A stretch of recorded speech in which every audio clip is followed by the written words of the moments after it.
គឺថាឥឡូវយើងនៅស្រុកខ្មែរយើងទិញអីវ៉ាន់ទៅវាយើងកាន់លឺរៀលគេតែគិតកតុយយើងហើយ4100ខ្លះឡើងដល់4200អញ្ចឹងតែប្រទេសផ្សេងទៀតជួបបញ្ហាហ្នឹងដែរឬក៏មិនដែរ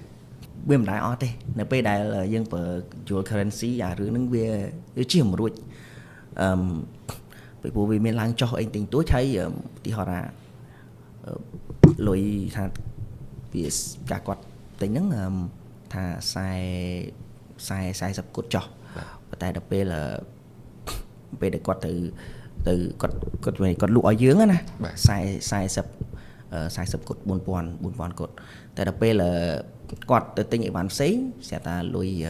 ដុល្លាររៀងឡើងថ្លៃអញ្ចឹងមកថាឡើង4100អញ្ចឹងគាត់ត្រូវខាតអាហ្នឹងហើយសម្រាប់ business យើងគិតថាអូខេ100វាតិចប៉ុន្តែបើភ្ញៀវរាប់ពាន់រាប់ពាន់ transaction យើងគុណមើលទៅអាហ្នឹងតិចហ្នឹងវាច្រើនសម្រាប់គាត់អញ្ចឹងតែយើងជា consumer វាលើសទិញទួចអត់ស៊ីសម្រាប់បងវាអត់មានបញ្ហាទេកុំឲ្យថាអូខេ4000ទៅ4200គាត់ទៅតម្លៃទីផ្សារ4000ហើយគាត់ទី4200អាហ្នឹង cost យើង feel lạiថាគាត់វាដូចអត់សូវ fair អញ្ចឹងណាប៉ុន្តែបើបងមានក៏បងឲ្យដែរកុំឲ្យបើវាតិចទួចខ្ជិលជឿក្បាលហ្នឹងហើយនៅពេលដែលយើងអានេះដូចយើងស្រួលជួយទៅលើ business អញ្ចឹងណាអញ្ចឹងយើងម្នាក់យើងចំណាយ100 200វាមិនអីទេអញ្ចឹងយើង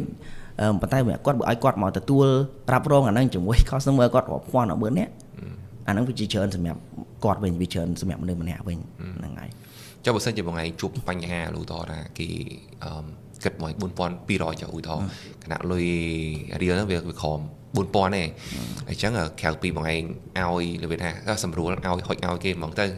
សម្រួលអញ្ចឹងតែក្រៅពីហ្នឹងមាន solution ឬក៏ដំណោះស្រាយផ្សេងទៀត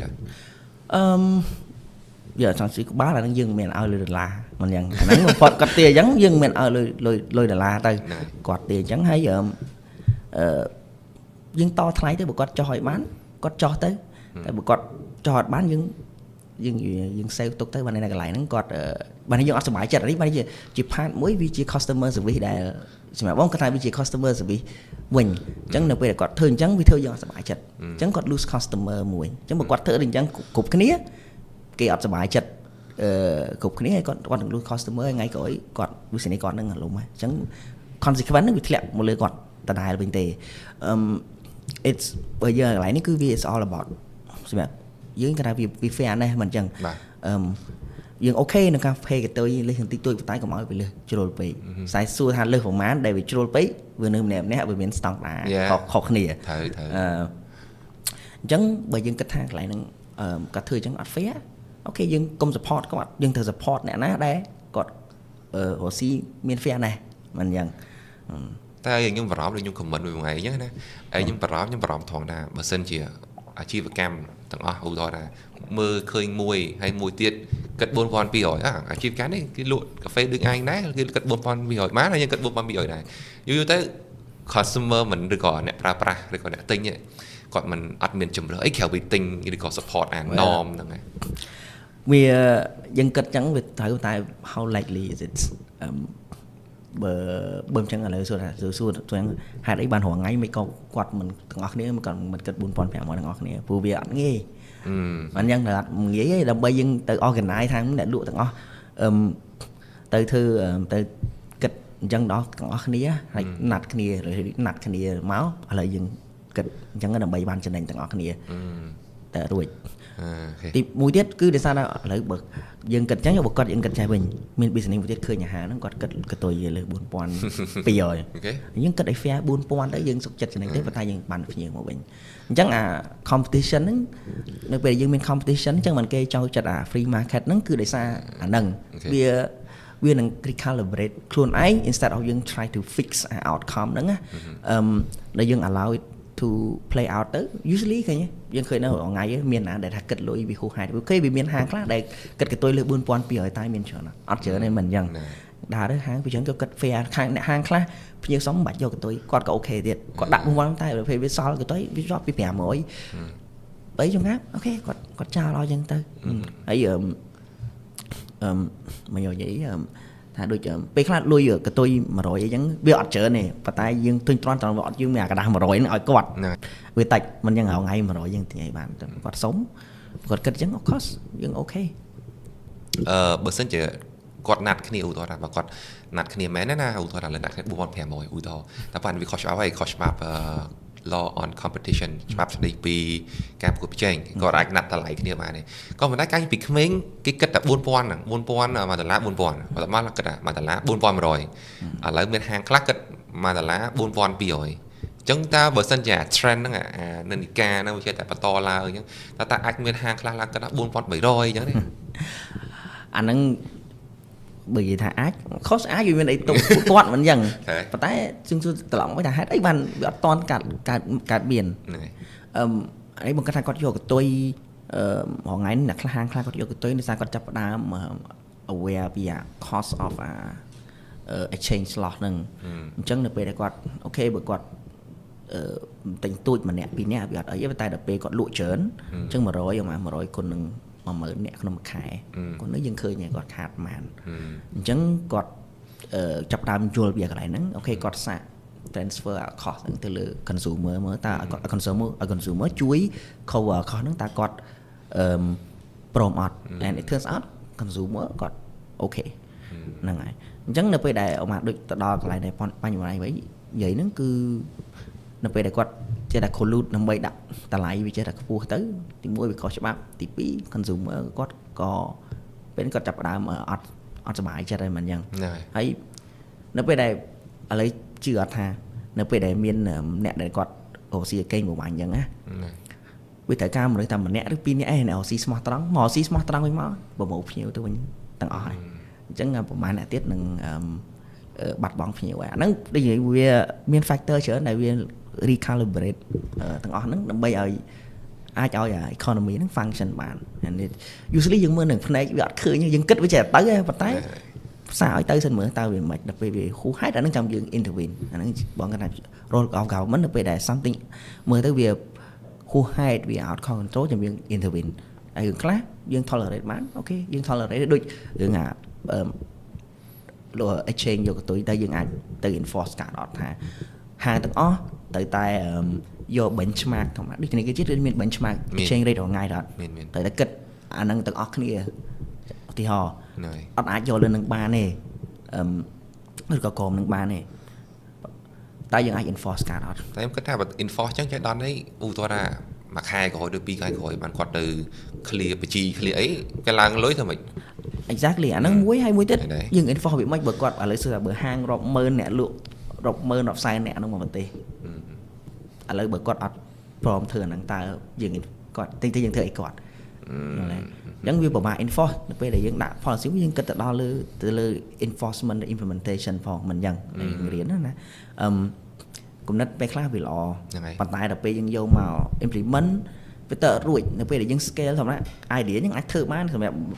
មកបន្ទុកហ្នឹងមនុស្ស 4-5 នាក់ 10 នាក់ 20 នាក់អូខេដល់ពេលយើង scale ទៅមនុស្សរាប់ម៉ឺននាក់ជួនកាលវាធ្វើទៅអត់រួចអញ្ចឹងអាហ្នឹងនៅពេលដែលយើងចង់ធ្វើវិញយើងត្រូវគិតដល់កន្លែងហ្នឹងទៀតថាដល់ពេលដែលអនុវត្តតែយើងធ្វើវាមិនណាយើងនិយាយមកត្រូវថា ideally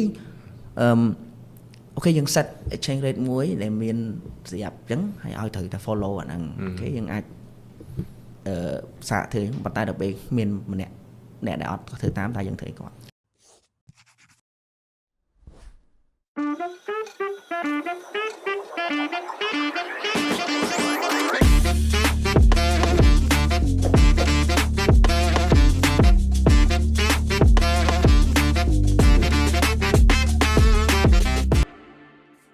ជំរាបសួរស្វាគមន៍មកកាន់កម្មវិធី The Seed Podcast The Seed Podcast គឺជាកិច្ចសហការផលិតរវាង The Seed Cambodia ជាមួយនឹង Video Share រដូវកាលទី2នេះយើងទទួលបានការគាំទ្រពី KQR និងបាកងហើយថ្ងៃនេះយើងមានវិក្កាមកិត្តិយសបងវត្តជំរាបសួរបងខាងនេះហើយបងសូមជួយណែនាំខ្លួនបន្តិចបងមាន background អីណាដែរដូចថាទៅរៀនចប់ពីសិង្ហបុរីអញ្ចឹងណាអូខេអញ្ចឹងជំរាបសួរដល់ទស្សនិកជនឬក៏អ្នកដែលកំពុងតែតាមដានស្ដាប់ podcast នេះខ្ញុំបាទឈ្មោះកឹមសុភរបុត្រទំបញ្ចប់ការសិក្សាពីសាកលវិទ្យាល័យជាតិសិង្ហបុរីនៅ Lee Kuan Yew School of Public Policy ហើយជំនាញរបស់ខ្ញុំដែល specialize គឺ economic និង development ពេលថ្ងៃរៀនហ្នឹង cost អីគេដែលថ្ងៃចូលចិត្តជាងគេ ចូលចិត្តវាមានច្រើនគាត់យើងចូលចិត្តរៀន course ណាដែលយើងអាចយកមក apply បានដូចទីហោដូច cost benefit analysis ឬក៏ money and banking អញ្ចឹងវាយើងមើលមកយើងយករៀនមកយើងយកមក apply ទៅក្នុង context ស្រុកយើងបានហ្នឹងហើយ ចង់និយាយថាបងឯងនិយាយពីថាផ្នែក economy ខ្ញុំគិតថាបងឯងជួយនៅបកែមែនតើហ្មងធ្លាប់បងឯងជួយបរៀនដែរបងឯងចាំទាំង slide ចាំទាំង week មួយណាតែពេលបាច់ទៅរៀនដំបូងបងឯងគិតថាបងឯង specialize គេឬក៏ specialize ដល់តែ economy ហ្នឹងហ្មង អរេពេលទៅដល់អត់តដឹងថាត្រូវ specialize អីទេយើងទៅមកទៅយើងទៅមើលលើ course គេហ្នឹងគេ offer គេខ្លះហើយមើលទៅតែយើងចូលចិត្តអាណាពួកនិយាយពី background តិចគឺ bachelor គឺ IR ទេប៉ុន្តែមានអារម្មណ៍ថាដូចជាមិនសូវពេញចិត្តនឹង IR អញ្ចឹងមកយើងព្យាយាម explore មើលថាតែយើងគួរថា pivot ទៅអីផ្សេងដល់ពេលទៅឃើញ course គេ offer មួយចំនួនហើយយើងរើសទៅវាចេះតែចាប់អារម្មណ៍ទៅលើខាង economic និង development អញ្ចឹងបានយើងដូចស្លាយើងគេឲ្យយើង choose to specialize ក៏បានអត់ specialize ក៏បានដែរអញ្ចឹងពេលទៅហ្នឹងគឺអត់គិតថានឹង specialize អីទេអត់ specialize ក៏អត់មានបញ្ហាអីដែរវា degree យើងវាអត់មានខ្ពស់អត់មានទាបអីជាងគេគ្រាន់តែបើថាយើងរៀន course ដែលតាក់ទងនឹង econ និង development ច្រើនគឺគេនឹងដាក់ note ទៅលើ degree ស្រូបរបស់យើងថាយើង specialize នៅនឹង and it turns out វាទៅជាអញ្ចឹងទៅយើងអត់ plan តែយើងចិត្តតែរៀនវាចូលចិត្តក៏ទៅតាមនឹងទៅបានគិតថាពេលយើងរៀនហ្នឹងពេលដែលយើងរៀនមិនរៀនវា practical សម្រាប់ពេលយើងមក apply មកស្រុកយើងហើយណា apply មកអាជីពរបស់យើងខ្លាំងខ្ញុំគិតថា practical ណាយកថ្ងៃវិញមុខវិជ្ជាហ្នឹងគឺយើងរៀនមកដើម្បីapply បាននេះយើងយកមកវាមិនមែន most សាលាខ្លះយើងទៅរៀនជាលក្ខណៈ academy ច្រើនមកយើងទៅ essay ទៅ research អីច្រើននោះអត់ research ច្រើនទេបានន័យថាយើងរៀនយកមក apply យើងយកចំណេះដឹង research ដែលគេមានហ្នឹងយើងយកមកតើយើង apply ទៅក្នុង real world ហ្នឹងរបៀបម៉េចឲ្យវាជោគជ័យពីព្រោះអីក៏ដោយនៅលើกระดาษតែសេយើងចិត្តថាបានហើយយើងតែដល់ពេលយើងមកអនុវត្តផ្ទាល់អាហ្នឹងវាជារឿងផ្សេងមួយទៀតហើយចាប់ពេលបងរៀន money and banking តើ objective ឬក៏គោលបំណងនៃ money and banking class ហ្នឹងមិនវិញកាលរៀន money and banking ហ្នឹងគឺចុះឈ្មោះពេញរបស់គេគឺគេដាក់ analytical issue in money and banking ចឹងរៀនហ្នឹងដោយសារតែទី1ចាប់អារម្មណ៍យូរដែរហើយទៅលើថាហេតុអីបានដូចធនាគារកណ្ដាលអាមេរិកឃើញព័ត៌មានចេះថាគាត់ថាធនាគារកណ្ដាលអាមេរិកសម្រាប់ចិត្តថាតឡើងការប្រាក់ឬក៏ទម្លាក់ការប្រាក់ហេតុអីក៏មនុស្សចាប់អារម្មណ៍ម៉េះហើយវាធ្វើឲ្យរង្គោះគឺដល់ទីផ្សារភិហ៊ុនទីផ្សារមាសជាដើមអញ្ចឹងធ្វើចិត្តដែលថាចង់យល់ចង់ដឹងហ្នឹងថាហេតុអីបានវាមាន impact ខ្លាំងម៉េះក៏យើងចង់គាត់ទៅរៀន register ហ្នឹងទៅអញ្ចឹងនៅពេលដែលទៅរៀនហ្នឹងគឺអ្វីដែលគាត់ដំបូងគឺគាត់បរៀនឲ្យយល់ស្អីគេជា money ឲ្យជា money ណាជាលុយអញ្ចឹងនិយាយតិចចុះ money វាមាន characteristic 3ដែលជាទូទៅវាមានជា unit of account យើងអាចកត់ត្រាជាតម្លៃអញ្ចឹងជា medium of exchange យើងអាចទិញដូរអាហ្នឹងហើយជា store of value បានន័យថាយើងអាចជា store of value យើងលុយហ្នឹងមានតម្លៃមួយហើយមួយទៀតដែលសំខាន់ប៉ុន្តែពេលច្រើនយើងតែមើលរំលងគឺ trust គឺការទុកចិត្តទៅលើกระดาษមួយស្លឹកហ្នឹងអញ្ចឹងដឹងกระดาษលុយប៉ុណ្ណឹងវាមានតម្លៃឬតែយើងទាំងអស់គ្នាហ្នឹង trust ថាវាមានតម្លៃថ្ងៃហ្នឹងមានតម្លៃប៉ុណ្ណឹងថ្ងៃស្អែកគឺមានតម្លៃប៉ុណ្ណឹងតម្លៃហ្នឹងវាមិនមែននេះគឺតម្លៃហ្នឹងគឺកម្លាំងទិញរបស់វាអញ្ចឹងមកន័យថាមួយកែវនេះយើងកាន់វាមាន$5លុយ$5នៅក្នុងដៃយើងអាចទិញកែវហ្នឹងបានអញ្ចឹងថ្ងៃស្អែកយើងអាច expect ថាយើងកាន់តែកណ្ដាស់មានលេខ5ហ្នឹងទៅទិញបានដូចគ្នាមិនមែនដូចប្រទេសខ្លះដែលជួបវិបត្តិដែលថា hyper inflation ហ្នឹងលុយកម្លាំងទិញរបស់វានេះវាមានការប្រែប្រួលខ្លាំងហើយវាធ្លាក់ចុះខ្លាំងក្នុងរយៈពេលកំថាឡាយដល់មួយខែឬក៏មួយខែសូម្បីតែក្នុងមួយថ្ងៃហ្នឹងក៏វាប្រែប្រួលខ្លាំងដែរការអាសង់ទីននៅពេលដែលគាត់ជួបវិបត្តិខ្លាំងហ្នឹងព្រឹកអីវ៉ាន់តម្លៃផ្សេងហើយល្ងាចឡើងគឺមានតម្លៃផ្សេងពីព្រោះថា hyper inflation គឺខ្លាំងពេកអូខេចុះពាក់ព័ន្ធជាមួយនឹង trust នេះតើជាទូទៅគេ build trust ឬក៏ទំនុកចិត្តទៅលើរូបិយវត្ថុឬក៏រូបិយប័ណ្ណហ្នឹងតាមណាដែរ អូអាហ្នឹងវាមានវិធីច្រើនតែសំខាន់បំផុតគឺទៅលើស្ថាប័នដែលជាអ្នក issue រប៉ៃបានរប៉ៃវត្ថុហ្នឹងដូចហេតុអីបានគេទុកចិត្តទៅលើលុយដុល្លារដោយសារតែគឺគេមានទំនុកចិត្តខ្លាំងទៅលើរដ្ឋាភិបាលអាមេរិកទៅលើធនាគារកណ្ដាលអាមេរិកទាំងអស់ហ្នឹងដែលធានាថារាល់ policy ដែលគេដាក់មកហ្នឹងគឺគ្រប់គ្រងស្ថិរភាពតម្លៃលុយដុល្លារបានអាហ្នឹងវាសំខាន់អញ្ចឹងដូចប្រទេសជាពិសេសបើសម្រាប់ប្រទេសដែលទើបតែចេញពីសង្គ្រាមឬចូលវិបត្តិពេលហ្នឹងប្រទេសទាំងអស់ហ្នឹងគឺប្រទេសដែលពិបាកក្នុងការ build trust ទៅលើអ្វីបានគាត់ issue នឹងខ្លាំងមែនតើពីព្រោះនៅពេលដែលយើងចាប់ផ្ដើម build អ្វីពីដំបូងគឺចេញពីសូន្យអញ្ចឹងតម្រាំតែ build trust មកបានប៉ុណ្ណឹងគឺយើងត្រូវធ្វើតាំងពីចំ policy វាមិនមែនតែរឿង banking មួយទេតាំងពីរឿងទូទៅទាំងអស់តាំងពីរឿងសន្តិសុខជាតិគ្រប់រឿងទាំងអស់ហ្មងក្នុងប្រទេសហ្នឹងឲ្យប្រទេសហ្នឹងគឺដំណើរការបានល្អបានគេទុកចិត្តទៅលើរូបិយបានហ្នឹងតែក្រៅពីឧទាហរណ៍កត្តាសង្គ្រាមចុះតែមានកត្តាផ្សេងទៀតដែលអាចនឹង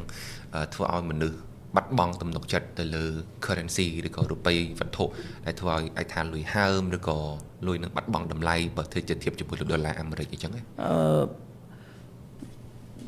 មានឧទាហរណ៍មួយគឺដូចជានៅពេលដែលយើងគ្រប់គ្រងចំណាយរដ្ឋាភិបាលបាននៅពេលដែលរដ្ឋាភិបាលគាត់ចាយបានន័យថាគាត់ខ្ចីលុយមកចាយគ្រប់គ្រងបានពីខ្ពស់ហួសកម្រិតឬក៏គាត់អត់គ្រប់គ្រងហ្មងគាត់អត់ខ្វល់ហ្មងគាត់ថារដ្ឋាភិបាលគាត់ត្រូវចំណាយ 1000 លានតែចំណូលគាត់រកបានតែ500ទេហើយចឹងគាត់តែខ្ចីចាយរហូតគាត់គិតរកវិធីកាត់បន្ថយចំណាយឬក៏បង្កើនចំណូលរបស់គាត់នៅពេលដែលយើងធ្វើរបៀបហ្នឹងយើងអាចអូខេយើងអាចខ្ចី1ឆ្នាំ2ឆ្នាំបានប៉ុន្តែវាអត់ sustainable long term ទេហើយជាពិសេសនៅពេលដែលយកចំណាយហ្នឹងយើងមិនមែនយកមកចំណាយទៅលើ investment ទៅលើ like capital investment ទេថាយើងទៅយកទៅសង់ស្ពានសង់សាលាសង់ផ្លូវដើម្បី build productivity build សេដ្ឋកិច្ចប្រទេសយើងតែយើងយកលុយហ្នឹងមកបើកប្រាក់ខែឲ្យមន្ត្រីរាជការឬក៏និយាយចំណាយចរន្តនិយាយភាសាយកមកប្រើប្រាស់ចំណាយចរន្តគឺនៅពេលហ្នឹងហើយគឺជាសញ្ញាហានិភ័យខ្ពស់មែនតើហើយនៅពេលដែល investor ឬក៏អីគាត់មើលឃើញកន្លែងហ្នឹងគឺគាត់នឹងបាត់ trust កន្លែងហ្នឹងហើយចាំមើលពេលដែល investor បាត់ trust បាត់ទំនុកចិត្តគឺអាចធ្វើឲ្យមានបញ្ហាលុយហើមឬក៏លុយធ្លាក់ថ្លៃអញ្ចឹងទៅទាំងអស់គ្នាមិនត្រឹមតែ investor វាអាចចាប់ផ្ដើមពីកន្លែងហ្នឹងហ្នឹងនិយាយដូចស្តៀងស្រីលង្កាដែរcase ហ្នឹងដែរតែប្រទេសដែលយើងអាចថា fail state គឺវាច្រើនគឺរូបិយបានបើតើគាត់អត់មានសូវតម្លៃគេអត់ទៅទុកចិត្តព្រោះអត់ដឹងថាលុយហ្នឹងនឹងទៅប្រើការបានទៀតអត់ផងអញ្ចឹងលុយឲ្យជាกระดาษហ្នឹងហើយសងថោកជាกระดาษទៀតឲ្យគេយកទៀតហ្នឹងចុះពេលបងឯងនៅសង្ហបុរីរយៈពេល2ឆ្នាំបងឯងអាចចាប់អារម្មណ៍ឯតែប្រព័ន្ធទូទាត់នៅសង្ហបុរីហើយប្រព័ន្ធទូទាត់ស្រុកខ្មែរមិនវិញតែបងនៅសង្ហបុរីវាងាយស្រួលបែបណាខ្លះដែរសម្រាប់យើងនៅភ្នំពេញផ្ទាល់ខ្ញុំគិតថាយើង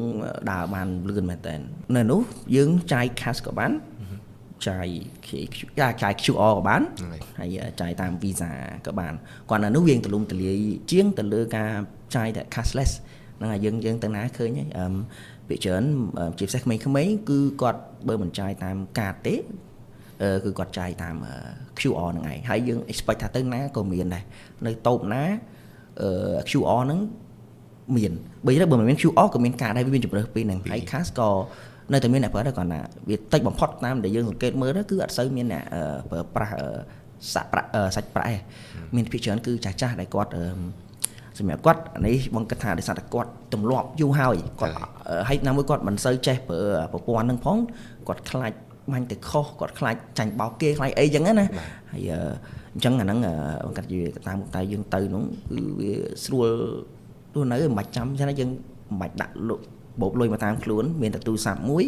គឺយើងអាចទៅណាក៏យើងចាយបានដែរហ្នឹងហើយបើខ្ញុំវិញការខ្ញុំទៅដំបងវេទនីជាងគេគឺបើកកុងធនាគារកាប់អីមានបើកកុងធនាគារពិបាកដោយសារតែអានេះគាត់ថានៅសហបុរី regulation banking របស់គេគឺវាខ្ពស់ខ្លាំងដោយសារតែសហបុរីវាជា hub មួយ financial hub មួយនៅក្នុងអញ្ចឹងregulation របស់ពួកគេគឺត្រូវការ strict ទាមទារឲ្យយើងlike KYC ឲ្យបានច្បាស់លាស់មើលប្រវត្តិរបស់យើងដើម្បីកុំឲ្យយើង បើកង់ហ្នឹងដើម្បីបាត់ល្មើសនៅក្នុងស្រុកគេព្រោះវាប៉ះពាល់ទៅដល់គេឈ្មោះ reputation របស់ប្រទេសស្រុកគេហ្នឹងហើយ ពេលនោះដូចជាការបើកកង់នោះដូចជាយើងត្រូវ contact បែប digital ហើយបានទៅបើកកង់អានេះតាមការពីឆ្នាំមុខទៅនេះដែលវាពិបាកបន្តិចអញ្ចឹងការបើកកង់ដូចជាចំណាយពេលមួយខែកន្លះបានបើកកង់ ហ្នឹងហើយនៅនោះបើនិយាយថាបើកកង់នៅស្រុកខ្មែរយើងស្រួលជាងនៅសិង្ហបុរីច្រើនណាស់ច្រើនដងមែនតើ ហ្នឹងហើយ សឹងថាយើងទៅដើរចូលធនាគារបើហាក់មានមនុស្សរងចាំទេយើងអត់រងចាំណាគេដើរចូលប្រហែលជា1ម៉ោងយ៉ាងយូរកន្លះម៉ោងបានហើយកង់នៅនោះអត់ទេគេទាមទារយើងទៅធ្វើ process លើ online សិនមិនមែនយើងដើរយើងចង់បើកយើងទៅធនាគារគេបើកឲ្យយើងឯងអាហ្នឹងយើងត្រូវពេញព័ត៌មានខ្លួនឯងហើយចាំគេផ្ញើលេខកូដអីមកផ្ទះមកអីវិញទៀតអញ្ចឹងវា process ហ្នឹងលឿនបំផុតគឺមួយអាទិត្យអាហ្នឹងលឿនបំផុតដែរឃើញអ្នកខ្លះគេបានមួយអាទិត្យបងដូចចូលមួយខែដែរព្រោះអត់ដឹងអីគាត់អត់ផ្ញើលេខកូដហ្នឹងមកចឹងយើងត្រូវ follow up ហ្នឹងហើយ follow up អីឡើងវិញអញ្ចឹងវា លេខកូដនោះផ្ញើតាម mail សម្បត្តិប្រអប់សម្បត្តិយើងទៀតត្រូវហើយ ហ្នឹងហើយផ្ញើតាមគាត់ ខ្ញុំចាំកាលនោះកាតហ្នឹងក៏ផ្ញើឲ្យប្រអប់សម្បត្តិដែរ ហ្នឹងហើយត្រូវហើយគេផ្ញើតាមនឹងទាំងអស់អូអញ្ចឹងនិយាយទៅដល់ regulation ហ្នឹង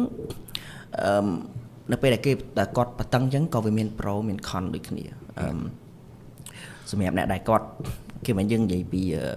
pro ហើយមិនអញ្ចឹងថាដើម្បីឲ្យគេទុកចិត្តទៅលើ banking system ឬក៏ financial system នៅសហបុរីហ្នឹងប៉ុន្តែនៅពេលដែលវាតឹងពេកគឺវាពិបាកទៅដល់ក្រុមហ៊ុនមួយចំនួនដែលគាត់ចង់បើកស៊ី business ហ្នឹងវាជា cost មួយមិនយ៉ាងនៅពេលដែលយើងធ្វើអីមួយវាពិបាកវាមាន process អីច្រើនវាជា cost មួយគាត់ចង់បើកកង account ឲ្យបុគ្គលិកមួយគាត់ត្រូវការចំណាយពេលយូរអាហ្នឹងគឺសិតតែជា cost ហើយអញ្ចឹងរដ្ឋាភិបាលសហបុរីក៏គាត់ថ្លឹងថ្លែងមកដែរតែគាត់ត្រូវរឹតបន្តឹងហ្នឹងរឹតបន្តឹងប៉ុណ្ណាហើយប៉ុណ្ណាដូចគ្នាវាមិនអាចតឹងគ្រប់តែរឿងឬក៏តឹងពេកកើតទេហ្នឹងហើយ កាលហ្នឹងខ្ញុំប៊ីដាច់បាយដែរព្រោះកាលហ្នឹងយកលុយទៅត្រៀមតែ 2000 គាត់ថា2000គ្រប់ហើយព្រោះបើកកង់នៅស្រុកយើងវាតែមកយ៉ាងយូរមួយអាទិត្យបានអានោះបើកមួយខែជាងមិនទាន់បានបើកកង់សាលាក៏អត់តម្លាក់លុយបាត់ដែរបើសិនជាខ្ញុំគិតថាបើសិនជាបើកគាត់បើគេឲ្យលុយយើង cash ក្រៅណាក៏អត់ cash ក្រៅតែត្រូវតែបើកកង់គេ transfer លុយនៅក្នុងកង់ហ្នឹង បងចិត្តបងគាត់ថាស្រុកគេប៉ុណ្ណឹងវាគួរលឿនជាងស្រុកយើងទៀតខ្ញុំចិត្តថាខ្ញុំគិតចឹងដែរថាស្រុកយើងកន្លះម៉ោងទៅគេស្រួល5នាទីក៏ពេញហើយអស់ទៅដល់យើងយកឯកសារបានណាមានអីចង់មួយខែទៅមកបានដូចគ្នាហ្នឹងហើយមួយទៀតឥឡូវបកទៅការបង្រៀន money banking មកថា lesson ដំបូងគេនិយាយពី currency ហើយមកអាចជួយចែកម្លែកតិចបាននេះតើគេនិយាយខាប់ពាក់ព័ន្ធជាមួយនឹង currency នឹងឬក៏រូបិយវត្ថុរូបិយប័ណ្ណហ្នឹងនិយាយពីដើមគឺនិយាយពីចរិតលក្ខណៈរបស់វាអ្វីដែលយើងអាច define ថាជា money បានអញ្ចឹងណាដូច money currency ក៏គ្នាដែរបងអាហ្នឹងវាភាសាបច្ចេកទេសថាបងមិនហ៊ាននិយាយថាខុសគ្នាតែបើនិយាយ money នេះគឺយើង cover វា cover យ៉ាងនេះវា cover បានច្រើនជាងអូខេបងឥឡូវចេះជាង currency ហ្នឹងគឺនៅក្រោម money ដូច debit card របស់យើងហ្នឹងក៏យើងអាចគិតថាជា money ក៏ដែរព្រោះវាជាវា debit ចេញពីកង់របស់យើងណាអាហ្នឹងក៏ជា money ដែរប៉ុន្តែដូចឧទាហរណ៍ដូចជាយើងហៅ cryptocurrency អញ្ចឹងណាតើហ្នឹងវាជា money អត់យើងគិតមើលត្រឡប់មកវិញទៅលើចរិតលក្ខណៈរបស់វាដែលគេ define នឹងថាតើវាចូល we fit អាហ្នឹងអត់ជា medium of exchange maybe យើងអាចយកអានេះទៅទិញរបស់មួយចំនួនបាន store of value could be ប៉ុន្តែតម្លៃរបស់វាឡើងចុះវា volatile បានន័យថាវាឡើងចុះខ្លាំងអញ្ចឹងក៏យើងពិបាកនៅក្នុងការជួញដូរដែរហើយវាអត់សូវliquid បានទេយើងទៅវាដូចលុយរបស់យើងគាត់ណា scan ទៅយើងគាត់ណាហុចឲ្យណាគេបាននោះវាអត់ដូចគ្នាអាហ្នឹងអញ្ចឹងសម្រាប់បើយើងគិតទៅលើ definition ហ្នឹងដូច cryptocurrency វាមិនតាន់ជា currency ឬក៏ជា money ទេអាហ្នឹងហ្នឹងហើយអូវេអញ្ចឹង cryptocurrency ហ្នឹងមិនមែនតាន់ជា currency ឡើយទេសម្រាប់បងគាត់ថាវាមិនតាន់មានលក្ខណៈគ្រប់គ្រាន់ដែលយើងអាចហៅវាជា currency កើតទេពីព្រោះយើងពិបាកចាយវាឡើយវាអត់ដូចលុយរបស់យើងផងយើងអាចទិញបានមួយចំនួនប៉ុន្តែវាអត់ទលំទលាយហើយតម្លៃរបស់វាគឺវាអត់ថេគឺវាឡើងចុះខ្លាំងដូចពីមួយថ្ងៃ 80000 មួយថ្ងៃ 90000 អញ្ចឹងវាអាចជាឥឡូវនេះបងគាត់ថាវាជា speculative investment មកន័យថាអ្នកដែលគាត់ចង់បានចំណេញគាត់អាច speculate ទៅលើអាហ្នឹងយើងទិញថោកលក់ថ្លៃ yes ប៉ុន្តែបើជា currency បងគាត់ថាវាមិនមែនជា currency ទេ យើងគួរតែ view វាដូច gold ដូចមាស ហ្នឹង ដូច ហើយ ហ៊ុនដូចអីដូចយើង បងថាបើ invest យើងគិតយើងកាយគិតចឹងវាមានខាតមានចំណេញវាជាវិនិយោគពីការវិនិយោគyeah I would say it's a speculative investment ហើយចុះពាក់ព័ន្ធជាមួយនឹង currency តើហេតុអីបានជាប្រទេសមួយត្រូវតែ I mean គួរតែមាន currency ផ្ទាល់ខ្លួនរបស់ប្រទេសមួយហេតុអីបានជាមិនប្រទេសមកពិភពលោកចាយទៅ one currency ទៅ សម្រាប់នេះបងធ្លាប់គិតដែរហើយនៅពេលដែលរៀនហ្នឹងក៏គាត់បានប្រាប់ខ្លះដែរថាឥឡូវបើយើងមាន currency ខ្លួនឯងគឺអាហ្នឹងវាជាដូចជាតំណាងទៅដល់ sovereignty ហើយនឹងតំណាងជាតិយើងមួយអញ្ចឹងដូចយើងទៅស្រុកគេណាទៅសិង្ហបុរីទៅម៉ាឡេទៅអាមេរិកទៅអឺរ៉ុប UK គេមានរបបបានគេហ្នឹងវាជាអ្វីមួយដែលតំណាងឲ្យជាតិរបស់គេអាហ្នឹងយើងគួរតែមានអានេះជាតម្លៃវាវត្តបានណាប៉ុន្តែបើយើងគិតថាវាមានសារៈសំខាន់ហើយមួយទៀតបើយើងមានរបបបានខ្លួនឯងយើងធនាគារកណ្ដាលគាត់អាចimplement monetary policy របស់គាត់ខ្មែរហៅគោលនយោបាយបានហ្នឹងហើយវត្ថុហ្នឹងហើយបានដោយមានប្រសិទ្ធភាពអាហ្នឹងបើយើងប្រើរបស់ខ្លួនឯងហើយនៅពេលដែលធនាគារគាត់ថាពេលមានវិបត្តិធនាគារកណ្ដាលគាត់អាចខ្លាយជា lender of last resort ដើម្បីជួយរំដោះឲ្យផុតមកគ្រាវិបត្តិនឹងបានអញ្ចឹងនៅពេលដែលយើងអត់មានធនាគារកណ្ដាលគាត់ពិបាកបើថាយើងជាយើងប្រើ2យើងគាត់មានលទ្ធភាពខ្លះប៉ុន្តែបើយើងប្រើដុល្លារសុទ្ធតែម្ដងអាហ្នឹងយើងអាចធ្វើទៅរួចទេព្រោះយើងមិនមែនជាធនាគារយើងមិនមែនអ្នក issue លុយដុល្លារទេហ្នឹងហើយចុះពាក់ព័ន្ធជាមួយនឹងប្រទេសតែប្រើប្រាស់dollarization ឬក៏ដុល្លាររូបនីយកម្ម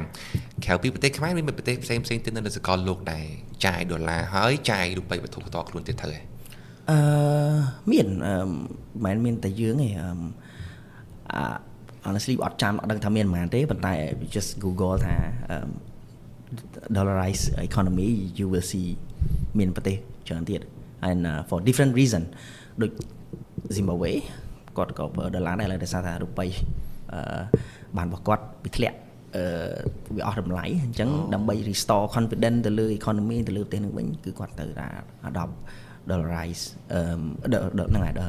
ដុល្លាររូបនីយកម្មហ្នឹងហើយប្រទេសខ្លះដូចជាប៉ាណាម៉ាអីគាត់បង្កើតថាគាត់ adopt ហ្នឹងដោយសារតែសម្រាប់ប្រទេសគាត់វាមានច្រកមាន strategic ប៉ាណាម៉ាអញ្ចឹងវាពាក់ព័ន្ធនឹង trade ច្រើនអញ្ចឹងដើម្បីឲ្យស្រួលទៅដល់ trade ហ្នឹងគាត់ប្រើដុល្លារដែរដើម្បីសម្រួលអាហ្នឹងវា depends on ប្រទេសនីមួយៗប្រទេសខ្លះ adopt ដោយសារតែ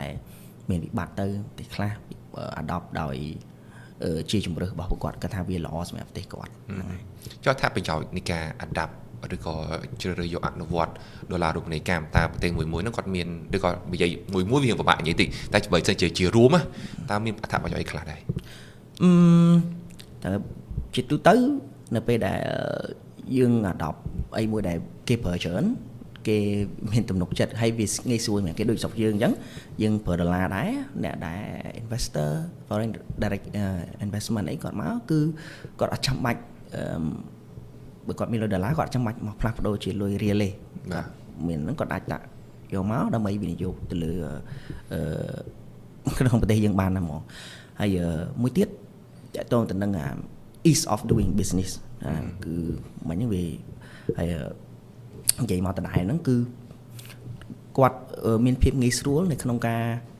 មកស៊ីនៅស្រុកយើងអត់ចាំបាច់ផ្លាស់ប្ដូរលុយដុល្លារហ្នឹងមកលុយរៀលវាអត់សូវស្មុគស្មាញសម្រាប់ពួកគាត់ហើយមួយទៀតគឺមាន confidence បានន័យថាគាត់ confidence ទៅលើឧទាហរណ៍ថាបើគាត់មិនទុកចិត្តលុយរៀលយ៉ាងហោចណាស់ក៏យើងមានលុយដុល្លារមួយដែលគាត់អាចប្រើប្រាស់បានដែរអាហ្នឹងហើយនៅពេលដែលយើងប្រើប្រាស់លុយដុល្លារយើងអាច encourage saving អ្នកដែលមានលុយដុល្លារឬក៏អ្នកណាដែលមានលុយដុល្លារគាត់អាច save នៅក្នុងប្រទេសយើងបានអត់ចាំបាច់ save នៅក្រៅឬក៏ផ្លាស់ប្ដូរមកលុយរបស់យើងឯង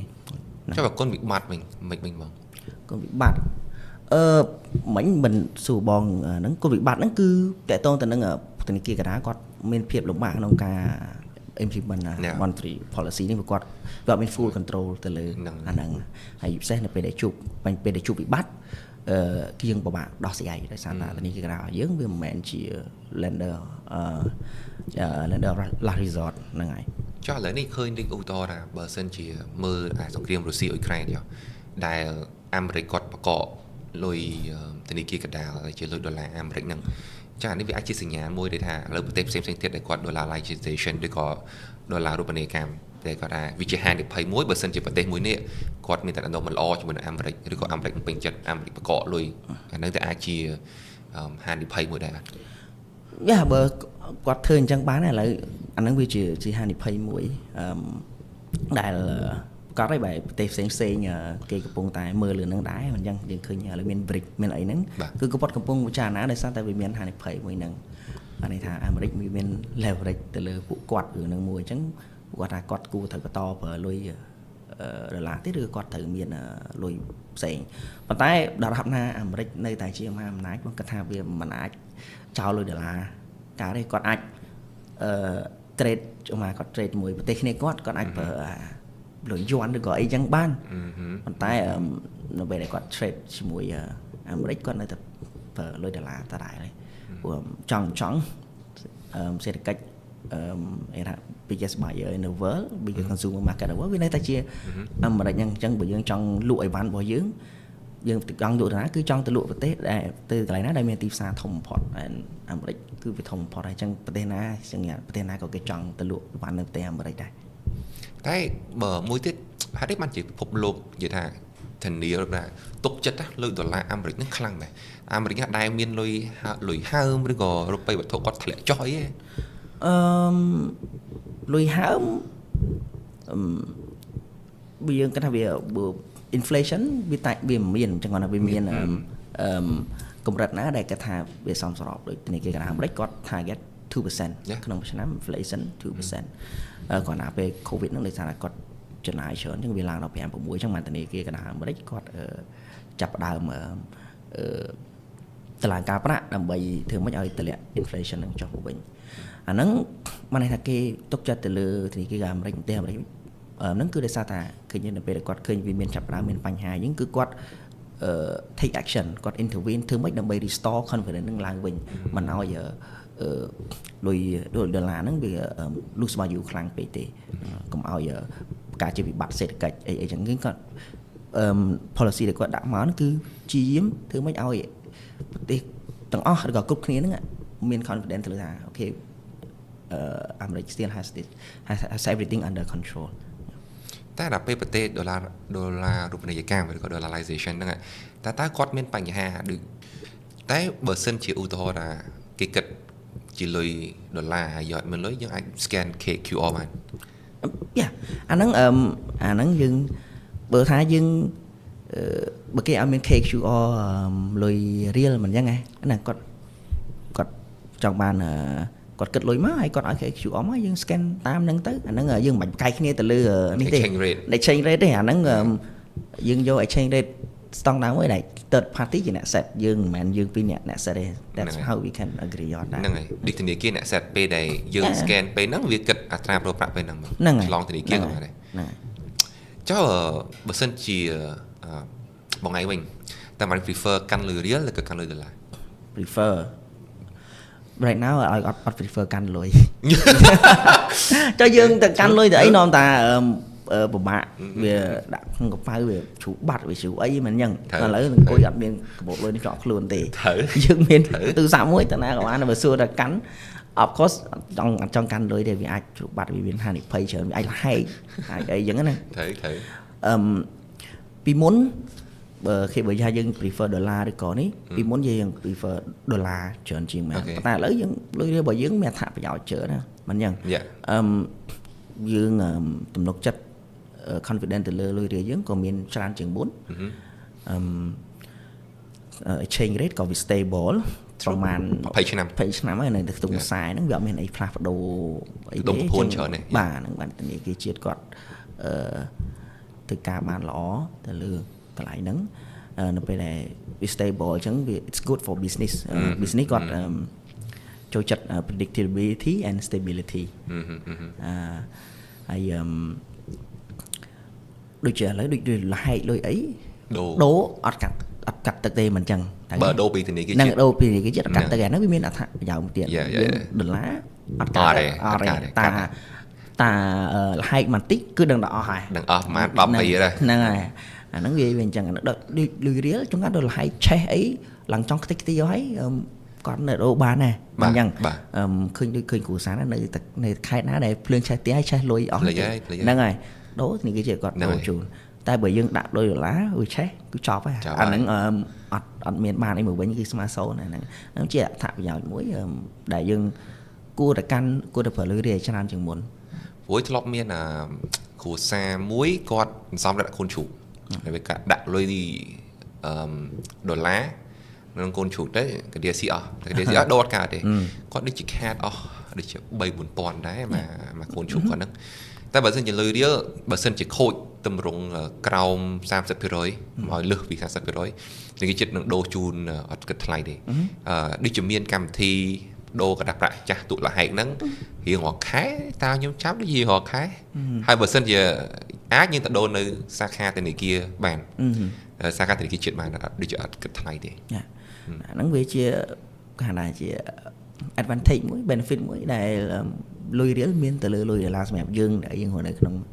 ស្រុកខ្មែរនេះឯងហ្នឹងហើយបានគិតថានៅពេញនៅខេត្តមួយណាប្រើលុយរៀលច្រើនជាងបើនិយាយពីទំហំមិនតែបើនិយាយពីទំហំ អូខេបើទំហំ of course វាទំពេញហើយមិនចឹងព្រោះម្ដងសេដ្ឋកិច្ចរបស់យើងវាពេញបើភាគរយភាគរយប្រហែលជានៅខេត្តប្រហែលជាខ្ពស់ជាងមើលទៅប្រហែលជាគាត់ចាយលុយរៀលខ្ពស់ជាងតែបើអត់ដឹងអានេះជាការប៉ាន់ស្មានខ្ញុំប៉ាន់ស្មានដែរព្រោះប្រព័ន្ធស្មានរសារតាមរយៈលុយដែលយើងរហ័សលុយយើងល្អហ្មងពីច្រើនអំឡុងពេលដែលដូចជាឮថាពេលលក់ស្រូវតាមខ្ញុំចាំពេលលក់ស្រូវទៅលុយយើងនឹងល្អព្រោះពេលហ្នឹងគឺការទិញលក់ស្រូវនៅខេត្តគេប្រើលុយរៀលតាមខ្ញុំ conclusion មួយថ្ងៃណាតែតាមមួយថ្ងៃវិញតែធ្វើមិនបានយើងអាចលើកកម្ពស់ប្រាក់រៀលបានលើកកម្ពស់នឹងចង់ឲ្យគេប្រើបានច្រើនវាបានមានទូនាទីច្រើននៅក្នុងសេដ្ឋកិច្ចរបស់យើងអញ្ចឹងណាអាហ្នឹងទី1យើងចាប់ដើមពីខ្លួនយើងទៅអាហ្នឹងយើងម្នាក់ឥឡូវយើងចាយចាប់ដើមព្យាយាមចាយលុយរបស់យើងទៅណាអីក៏ដោយយើងព្យាយាមឲ្យលុយរៀលទៅយើងផេយើងចាយទូទាត់អីយើងលុយរៀលទៅមួយទៀតយើងសំជាលុយរៀលទៅយើងសំយើងសេវអាហ្នឹងមួយទៀតវាពិបាកយើងផ្លាស់ប្ដូរការគិតរបស់យើងឥឡូវនេះសម្រាប់បងក៏នៅតែពិបាកដែរយើងគិតអីក៏ដោយវាលុយដុល្លារមុនហើយបើយើងគិតលុយខ្មែរតាមក្រោយបើមិនឃើញលុយខ្មែរសឹងថា convert ទៅលុយដុល្លារសិនមិនដឹងថាតម្លៃហ្នឹងវាស្មើប្រហែលអាវាយើងmental calculation យើងគឺវានៅ benchmark គឺនៅលុយដុល្លារដដែលគឺឃើញគេដាក់ 40000 អញ្ចឹងប្រហែលយើងគិត10រៀលអូខេវារបៀបហ្នឹងហើយហ្នឹងវាពិបាកគ្មាន policy ណាមកកែអាហ្នឹងបានវាជាទម្លាប់របស់មនុស្សហើយវាត្រូវការកែម្ដងតិចហើយវាចាប់ដើមពីយើងទាំងអស់គ្នានឹងឯងបើយើងចង់ឲ្យគេប្រើយើងអត់ប្រើវាអត់យើងថកតែយើងអត់ walk the talk ក៏អត់កើតអញ្ចឹងយើងអ្វីដែលយើងអាចធ្វើបានគឺយើងអស់គ្នាចាប់ដើមជាយើងចាយលុយរៀលទូទាត់ជាលុយរៀលសំជាលុយរៀលទៅមុនក្រោយវាមិនអាចថ្ងៃហ្នឹងយើងធ្វើថ្ងៃហ្នឹងវាឃើញថាវានឹងការផ្លាស់ប្ដូរច្រើនទេតែវាម្ដងតិចវានឹងឃើញហើយថ្ងៃក្រោយ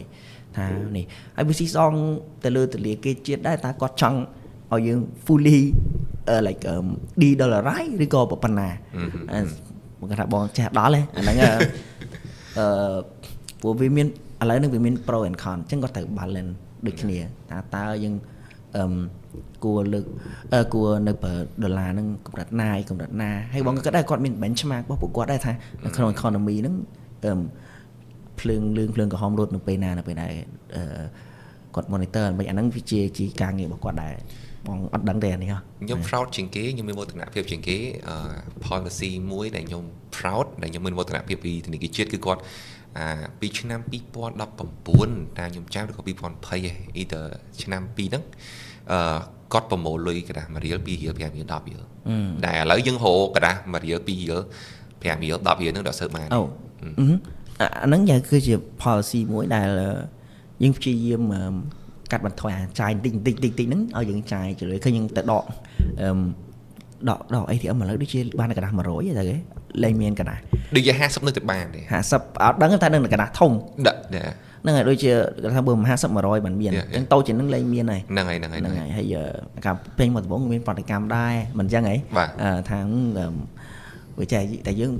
cái đó vì chơi tới mỗi tháng toàn nè miền lôi ấy nào mặt đỏ bán tại vì các bạn nó cứ kịp policy mỗi là bay chung rồi cà pra lôi đề ở dương tụt toát ấy tinh dương trái lôi bao dương đi chấp đam biển nâng tới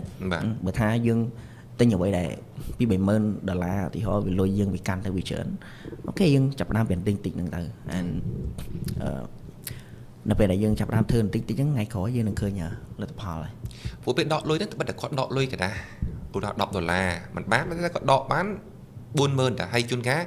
ta nhung trăm cái nó nhung đọc đô la bởi dương đọc đô la món đi chợ bán buôn mơn tịch đại vì mình cất ở dương cột đó cất dương cột thì the moment được có pê khẩn nặng đại dương tự đọ lùi thì dương đọ lùi đô la thì chờ lùi khmer nó được đọ buôn mơn được cả bì mơn nó vụ sao là con giống con đô la ủ tàu hay bây giờ đọ lùi khmer vì mình cắt ủ tàu buôn mơn cắt đọc đô la nè cái cắt ta tam stong na bọc thì nó cái dương đọ bị con lùi khmer bao dương tử cả con lùi khmer dương đọ con lùi khmer bao dương tới dương sale đừng đi tới chân bàn khơi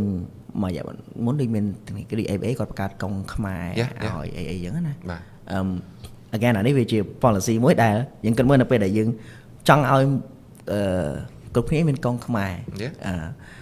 quạt về quạt thứ những thang mình quạt bấm nón quạt ló mình trang quạt trong hai thằng ngõ khi bên công khmer mình tay nè khác quạt cật vô cho làm thang đầm bay bạc cao tới ở nhà tới chiều nó về để dân flick luôn là dân bạc cát lối hay về account về domain nó về bằng lối mà phải á mà nói về từ kịch Trần Bình chẳng làបញ្ហាហ្នឹងmà những hàng nó về đại khái là cùng đất dân lọ mà tay là về dân từ từ tới về ở thử á về kho là để xài có dương ở bàn communicate đấy tới chỉ kia vô cho làm tới dương Trần Bình cái nó lọt bộ mạng nhóm share hay từ có tha vì ở trong bách này cái cam pra con pra riêng ta bất những cái tha cua tài phở công pra riêng phụ ấy ở lại ha các hàng quát bao triệu lời đợt là cho ủ tàu còn nay at some point chuyên cá có quát là tua pra bị kê chơi lời thì có tha bàn mẹ là quát chài đợt là sọt này bắt trăm bách vậy chẳng bán dưỡng có trăm anh bên công là đấy cái nè anh rằng nhưng bên là công người có dương trai này giống dương bán đây dạ bây giờ bị trăm bách vì trăm bách đi dương bên tầm muối cứ dương group còn ở từ bên công account $10 của bán riêng của bán nó bị group còn này đấy bởi dương này dương gì thật không niệm chỉ chia chôn không ai mà rủ mà mình nè ca sao lại chia dương pra lôi bao dương tới anh nâng việc ở bên ấy cả vì bé đâu ngay bên chẳng còn là pan nâng ở lâu thì không bọn chân anh vậy lên sai thằng này khác quạt ủa thắng quạt chọc chặt từ đâu gì vật sắm bấy chiết ấy giống này tay còn đường pan nâng ở đây có thêm bàn nhưng đăng nàyแต่ออกเนี่ยสลางจิตถ้ายังจำบัดว่าที่họ lấy nó dương ở tới cá từ leo bong sạch hay bong chiêm ấy đi ở đây dương tinh ai thử bán này này trai lưới bỏ dương thì hỏi tốt mui nhưng chẳng nào tiền ngắn nó có dương sลางจิตđôi khi này mấy anh ta đối với chẳng ngò này bao nhiêu gì chẳng vì ngò này là sลางจิตbảo một là sลางmột thua sลางtạ sinh nhànจิตta còn là bậc công lưới không máy được bác đo này anh đang dân vô thang này khác con vô bị phò làm mà còn cái thang bên công sở con bà group cron vậy anh đang ok anh đang dân từ squad thằng đang về của bà dân bây giờ từ chặt không mấy con thứ giờ có bên từ rồi đài chẳng mà dương bên tay cái bị lực chất hay chủng rồi quạt tề hay dương và hai bị thì họ hai bị quân bị nhỏ đại mà quạtตัวบานปีปะเรียยังเตอร์นะบกอดลอยกอดให้ลอยกอดấyกอดโดบานอันนั้นวิchia benefit មួយដែលกอดមានហើយចង្អាយើងអត់ភ្លេចយើងអត់តន់ជួបអ្នកខ្លះគាត់អត់ដែរជួបគាត់អត់តន់ជួបអាលុយដុល្លារលហើយគេកាត់ទឹកកាត់អីចឹងណាគាត់អត់តន់ជួបទេតែអ្នកខ្លះគាត់ជួបអាហ្នឹងឬគាត់ជួបញឹកញាប់គាត់យល់ពីអត្ថប្រយោជន៍ benefit ដែលអារឿងទិញទួយហ្នឹងផ្ដល់មកឲ្យគាត់ហើយលុយដុល្លារយើងក៏ខ្លះមានលុយខ្លាំងៗផងហ្នឹងលុយខ្លាំងៗក៏50ក៏100ហ្នឹងហើយយើងមិនដឹងមើងលុយចរិតលុយខ្លាំងៗនៅលើទីផ្សារវាតែងតែមានហើយ mình khá dương việc đôi mình tên với dương mưa ọt đằng này trong số đó kết hợp hai chỉ bờ sân để dùng hoặc nia miền chăn tre miền bẹt đôn sẵn lạnh triệt và có nó kết ra cua tại miền công bạc riêu nhưng cua tại chai bạc riêu yes I agree và tại anh chẳng nằm ở nơi Bình hay nơi khai nơi siêu việt cho nơi Bình nơi siêu việt mùi nát này cái áo cake chịu bạc riêu chờ chịu chồng phải thì nắng rồi chẳng hạn anh khai đồng miền ở đây dùng trận đạo luôn đấy nơi siêu việt cho hàng đọc cái miền đằng đòn lá hay đằng đằng song hàng tại đây dương sẽ xây miền này đừng Bình giờ xây miền này dạถ้าก็เชื่อสกสมัยอย่างแนวซีก็เชื่อแบบถ้าก็อัดจังtừ kết lối lạiตลอดโดcho đô lai nháแบบquạt lại quạt tinh bị kia mà chỉ lấy đô lai nháเชื่อโด từ lọt tới nhà nóแบบquạt ok nhưng understand ha quạt prefer ถั่วนั่งไปปะถอยไปสมกใหม่มาquạtไอ้ยังก็ก็ยังmình tự rất là tăng ấy ở business bắt không ai bị quạt tới này này bữa vàยังtăngไปthìเศรษฐกิจบ่ยังก็ยังมันสึกหนาได้ในปีใดยังrất là tăng too many regulation từ lửa bộ quát thời quạt oxy mình phiền lủng bạ cứ là ngày về mình phao ba từ lửa sẽ được cải thiện mình chẳng những thời là balance được cái này. Và vẫn đặt nẹt hồ xi với con cua để miền Việt chỉ là chờ chỉ liêu vây nó này định mạng như mấy lụa hồ chứ quạt miền tầng đỏ lá miền tầng phạ riêng tới xa đây ô ra cất hạ ok lụa hồ vì mà các bên mà rồi bị rồi đỏ lá đấy can lùi riêng được tinh vào bà còn mình đấy quạt cất khơi ngồi bên nẹt hồ xi để có nẹt thơ ca private để có ai cái chốt là cái ai như được là trái chẳng còn ai cái scan đỏ lá đấyแต่บอสเซนจีกอดไม่ก็เป็นมาร์เก็ตมวยเซ็งเตี้ยคือเนี่ยเธอกา รอดได้บางกองจีบระเรียลจังกอดมีนมวยเตี้ยจีบระเรียลlà màyเอาเกสแกนมานั่นไงแต่ปัจจุบันสแกนนะก็เอาที่ซ่องเลือก QR để ยังสแกนแล้วมันจังตาก QR นึงก็เรียกยัง pay มาตัวไปยัง pay ปีกองดอลลาร์ไปยังก็ pay ตัวเรียลบอกกอดได้นั่นไงนั่นสีซองหรือเนี่ยลุยนะsi so lên marketing luôn đấy chừng là xa vào gọn bữa mặt nhắm mấy quạtไปquạt tinh hồ bị khép năng kia thử cất lùi riêng bị chẳng có cái cất lùi riêng để xa đây p nạn được khép tinh sốt tinh color tinh po hai color lẽ hơn tinh lẹ tinh lẹ tinh ấy nắng cứ cái cất lùi riêng chẳng cái khang nạn được khép bị chớn cái trái lùi riêng chớn chẳng mạng nhóm miền pì mà các bạn bị chia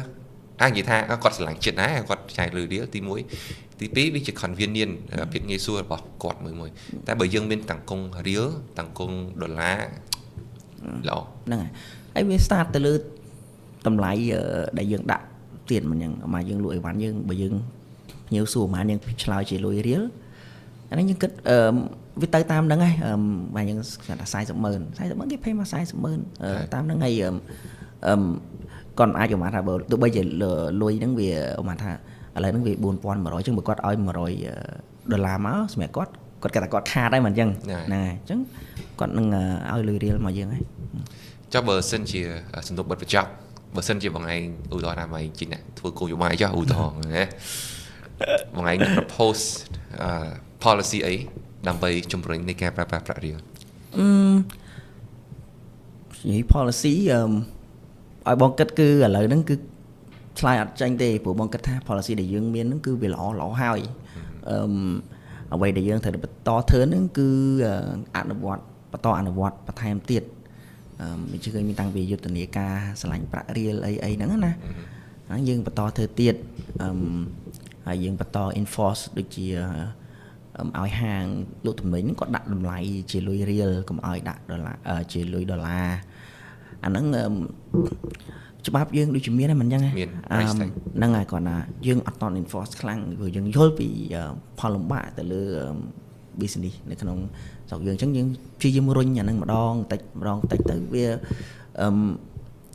có ra ngay khỏi bên năng khơi là tập phó lại hay có chập ở đó này thà ở đây này phải riêng mẹ nó biển mua dương ở xa khơi chiêng bị buồn chẳng này không có ta policy có đã mà nó cứ trái gây thứ đại nó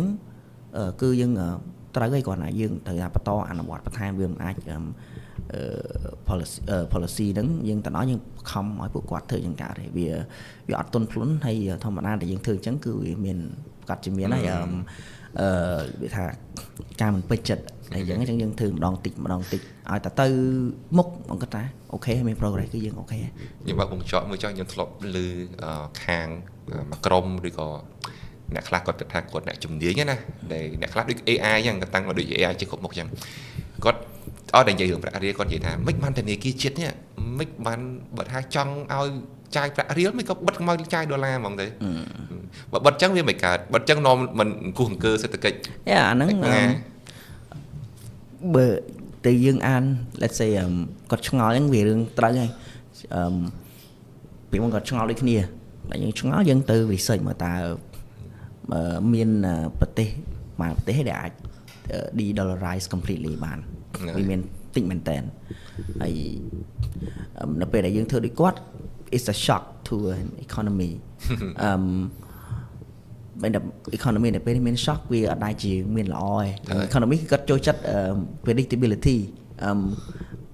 បងនិយាយបណ្ដាហ្នឹងគឺឲ្យតែមាន stability predictability គឺ business គាត់ចូលចិត្តដែរហើយអ្វីដែល business គាត់ចូលចិត្តគឺ uncertainty ដូច Trump អញ្ចឹងណាមួយថ្ងៃគាត់